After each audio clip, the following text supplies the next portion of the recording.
This is cinema, black and white. Many separate the past and the present of motion pictures in its chromatic scale. Many believe that cinema was black and white because it couldn't capture color, and the introduction of it was the beginning of the modern age of cinema.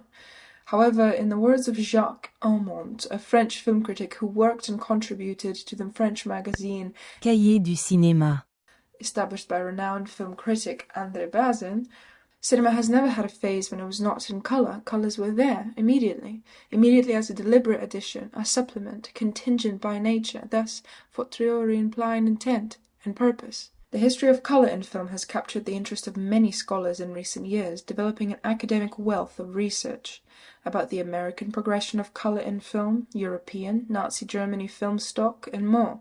Many stubbornly oppose color to black and white. Others claim color in film has never been about what is real, but rather what is perceived as real. Others argue colors were first and foremost regarded as functional and only secondary as aesthetics. In this video essay, I will be divulging into the black and white motion picture heritage, which is of utmost importance to the creation of La Haine, to argue that its monochrome picture is the only chromatic choice that preserves the artistic intent and serious matter delivered by the creator.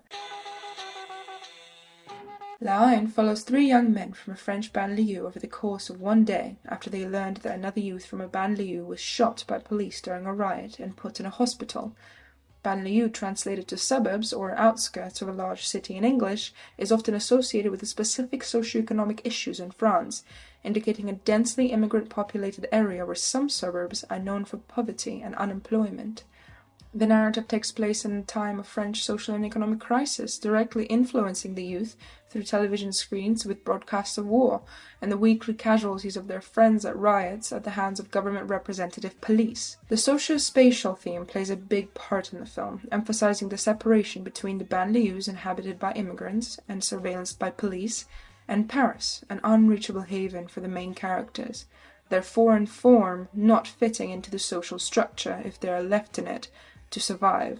Themes of marginalization, neo-racism, social hierarchy, respect, and ignorance within the banlieue are directly interacted with the cinematically self-conscious image of life in a Paris banlieue. Its highly stylized image hints at the artistic intention, yet in the subject matter accompanied by a slight detail that in a television footage shown in the film, some demonstrators hold placards with the name of a real youth, Mako, who was allegedly beaten to death in police custody.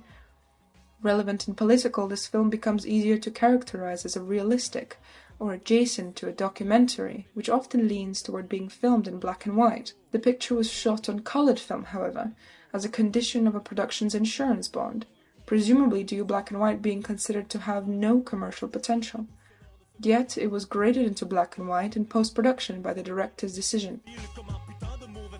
When it comes to academic discussions of color in film and its relationship to black and white pictures, I have found one name more recurring than others. Richard Zmisek's Chromatic Cinema, A History of Screen Color, is mentioned often as a fundamental input into the research of color in motion pictures. Although his book presents challenges because of its structure, refusing to go chronologically across cinema history or by technological inventions, instead segmenting knowledge into 5 screen color chapters, which often leads to overlapping and repetitions within chapters.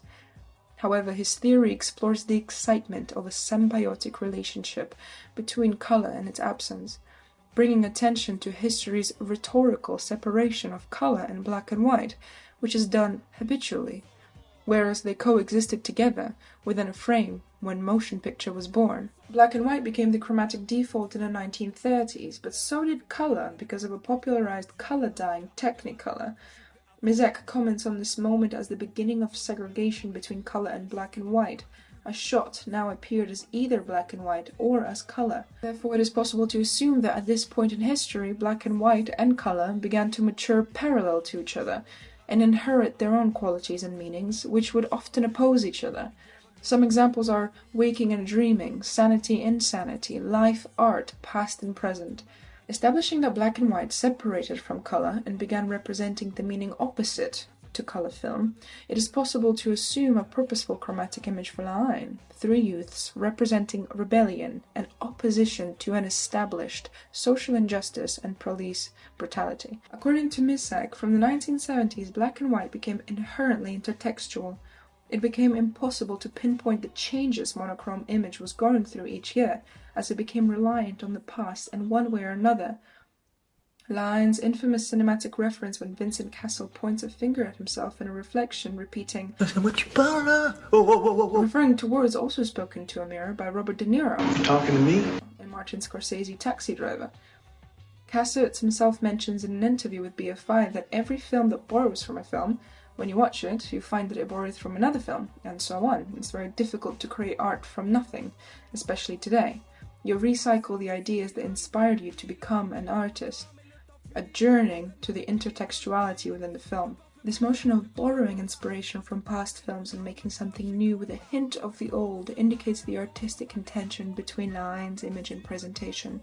This film is made with precision, thoughtfulness, and creative intent, restricting it from intending a realistic approach and bringing it to the level of a motion picture instead. Gee, I'd like to shoot this in black and white because we took some test footage of all the towns in Texas, these dreary, sad towns, and we shot them in color, and they all look pretty.